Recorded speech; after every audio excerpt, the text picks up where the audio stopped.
Students, good morning. आज हम लोग क्लास 12 में फंक्शन के बारे में पढ़ेंगे। जैसा कि प्रीवियस क्लास में हम लोग रिलेशंस और फंक्शन को पढ़ चुके हैं। रिलेशन और फंक्शंस को हिंदी में बोलते हैं संबंध एवं फलन। तो ऑलरेडी हम लोग रिलेशन पढ़ चुके हैं। आज हम लोग फलन को पढ़ेंगे, मतलब फंक्शन को पढ़ेंगे। बच्चों, यहाँ पे देखिए लिखा हुआ है जैसा कि मैपिंग फंक्शन, मतलब फंक्शन और मैपिंग। फंक्शन को ही मैपिंग बोलते हैं। यह आपको एग्जाम के पॉइंट ऑफ व्यू से बहुत इंपॉर्टेंट है। एग्जाम में 3-4 क्वेश्चन पूछेगा। तो सबसे पहले हम लोग देखते हैं कि फंक्शन होता क्या है, इसको समझेंगे हम लोग। फिर उसके बाद हम लोग इस पे सवाल भी बनाएंगे, एक्सरसाइज में बनाएंगे। तो यहाँ पे देख रहे हैं जैसे है if two non empty sets. Non empty मतलब हुआ कि कुछ ना कुछ उसमें एलिमेंट होना चाहिए, एम्प्टी नहीं होना चाहिए। A and B if two non empty sets A and B and F is a rule. F को एक रूल है सच दैट, इस प्रकार से रूल होना चाहिए। क्या रूल है इसको हम लोग देखेंगे। Image of each element of set A in set B, मतलब सेट ए का सभी एलिमेंट का इमेज सेट बी में होना चाहिए। उसके बाद दूसरा नियम है no more than one image, मतलब एक से अधिक इमेज नहीं होना चाहिए of set A. Set A का एलिमेंट का एक से अधिक इमेज सेट बी में नहीं होना चाहिए। देन मतलब तब रूल एफ, तब वही rule F is called function from A to B. तब वही रूल एफ जो है वह क्या कहलाता है, फंक्शन कहलाता है ए टू बी, मतलब ए से बी में फंक्शन है।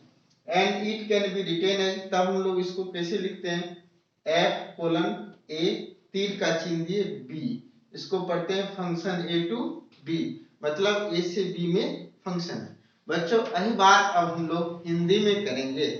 जैसे यदि दो समुच्च ए एवं बी रिक्त समुच्च न हो, रिक्त समुच्च न हो मतलब उसमें कुछ ना कुछ अवयव हो, एवं एफ एक नियम हो, और इस प्रकार हो कि एफ एक नियम इस प्रकार हो कि जैसे समुच्च ए के प्रत्येक अवयव का छाया समुच्च बी में हो, मतलब समुच्च ए के सभी अवयव का छाया समुच्च बी में होना चाहिए। दूसरा रूल है समुच्च ए के अवयव का एक से अधिक इमेज बी में न हो, मतलब समुच्च ए के अवयव का एक से अधिक छाया बी में न हो, तब नियम एफ ए से बी में फलन कहलाएगा। तब वही नियम एफ जो है फंक्शन कहलाता है ए टू बी में। और इसे निम्न प्रकार लिखते हैं function A to B, F colon A to B, A यहाँ भी लिखा हुआ है। अब इसी पे हम लोग एग्जाम्पल देखेंगे कि कौन सा फंक्शन है कौन सा फंक्शन नहीं है। जैसे एग्जाम्पल लिए उदाहरण, तो सेट ए हुआ सेट बी हुआ। सेट ए का अवयव हो गया 1 2 3 4, सेट बी का हो गया ए बी सी डी। तो ए 1 का इमेज ए हुआ, 3 का इमेज 2 का इमेज सी हुआ, 3 का इमेज बी हुआ, 4 का इमेज डी हुआ।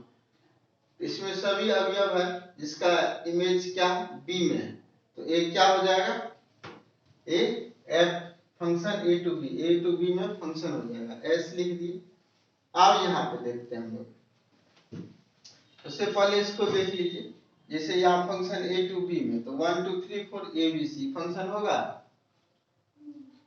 नहीं होगा। क्यों नहीं होगा, क्योंकि सेट ए का जितना एलिमेंट है सभी का इमेज बी में होना चाहिए।